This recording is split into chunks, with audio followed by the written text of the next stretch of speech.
Hi, Trudy from Talent Code HR. As the year continues to get momentum, many leaders are recognizing that the way that they led their teams a number of years ago is no longer sufficient to engage people nor to get the productivity or performance that most leaders are now under pressure to deliver. The face of leadership has changed significantly. So what are these major changes and what can we do to support our leaders and our emerging leaders to build these capabilities to lead in the current talent market?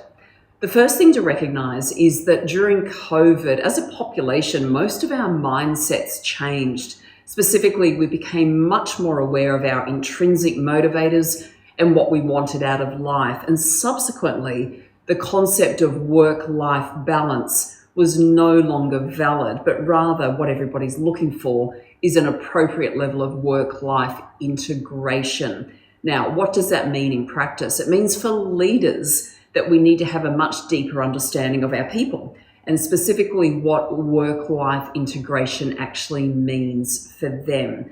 Now, in order to do this, leaders require two key capabilities. Number one, they require a deeper level of empathy than ever before. This is closely tied to emotional intelligence. Specifically, do I have the ability to build effective relationships with a whole range of different working styles so that they trust me enough to open up, be vulnerable, help me understand what's important to them so that we can actually create a work environment that's going to get the best out of everybody. Now, balancing that, there's a really important element, which is accountability.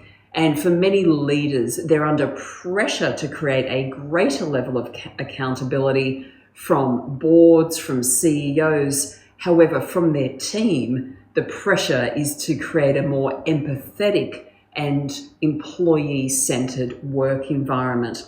Now, on the face, many of you may be struggling with how these two factors come together. However, they need to be well integrated.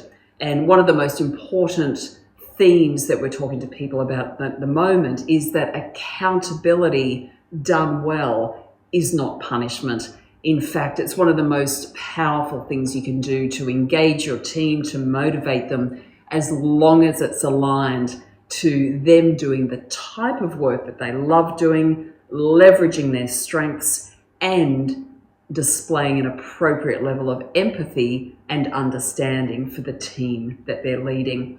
If you're interested in helping your leaders understand how to balance empathy and accountability, please don't hesitate to reach out. We would be delighted to have a conversation with you.